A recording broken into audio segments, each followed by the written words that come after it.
Kathleen, thank you so much for joining us today. We're really excited to have this conversation.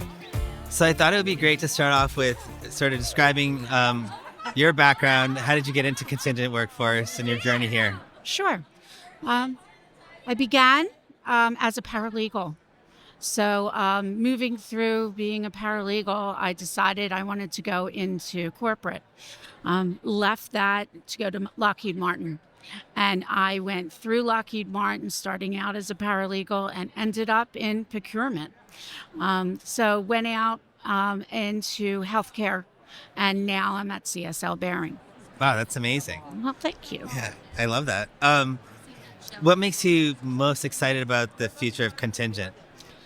I think using contingent as a jumping point to total talent is what excites me the most. You know, I see the contingent workforce program as being more than just transactional. I think it can be strategic and in a way where we can move all the way into succession planning.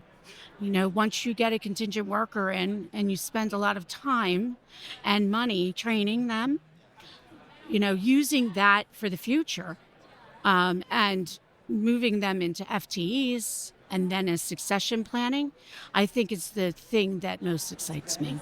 Yeah, no, it definitely makes sense, especially as a talent pipeline to sort of get people that you may think might be a good match, but actually let them try out work here for a little bit and then convert them to Right. full-time employees. Right. It's a great idea. How do you view the next year for contingent and SOW? Well, I think that there are a lot of disruptors now, and contingent workforce is being affected by that. I think that many companies will try to outsource what should be contingent worker. So I see as, you know, my role being in procurement, seeing both sides, you know, being needed for the outsourcing, but also pushing the contingent worker program. So I think that it is a great plan that I'm a co-owner of the program. You know, I work very closely with HR, and I have a keen eye for knowing what is and what isn't a contingent worker. And I work with my my coworkers in procurement, trying to make them understand what to look for. So I think that there's got to be a good balance of both, but my support for each also has to be balanced. Yeah.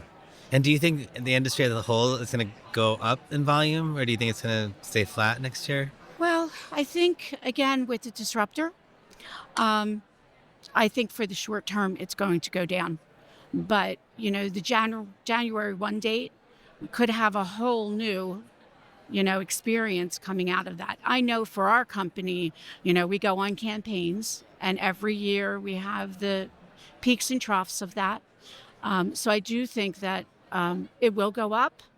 Let's just see how much it evens out in the end. I don't know that I have an answer for it. Okay.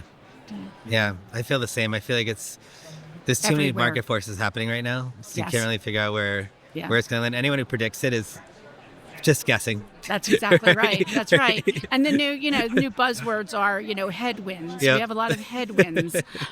So, yeah, you just have to be ready for whatever way it goes. Definitely. Yeah. What makes a good vendor in your program? A good vendor is always someone that can bring to us solutions. You know, we get hit with a lot of issues, a lot of changes that then cause repercussions down the line. And I always am looking to the vendors on the program to give me the solutions, be very consultative, provide to us what's happening not only in the industry, but maybe what's happening to their customers, and where they can bring those stories back to us, and we choose which way to go based on what our needs are at the time. Yeah. So market research and market data is very important. Absolutely. And then from an MSP provider, do you see them sort of being the stewards of how AI is being used within your organization? Yeah, I mean, our VMS brought to us AI, which we invested in. So we'll be using that to do benchmarking for our rate cards and our job taxonomies. And in 6 or 8 months, Hopefully, we'll see a lot of data that comes down that can show us where we are. Are we in the right area? Should we change how we are going out and dealing with the rates that are coming in from our suppliers?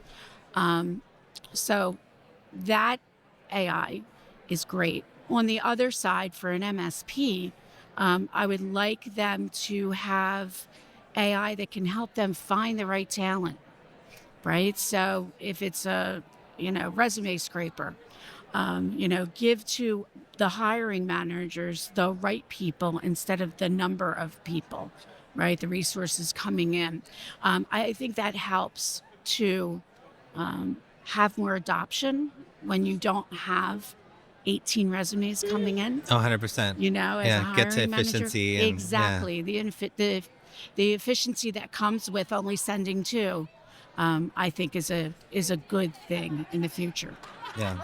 No, I agree. I think it's gonna definitely help with the sourcing piece and I never thought about the adoption part, but you're right. It Yeah. actually would, because if I don't Yeah. feel like it's more work as a hiring manager to me, Right. then I'm The taking on. success of our program is the perception of our hiring managers. So we're always doing things to increase their satisfaction, user experience. Well, this has been a wonderful conversation. Thank you so much. Thank you for Really honored having that you me. joined us today. Thank you.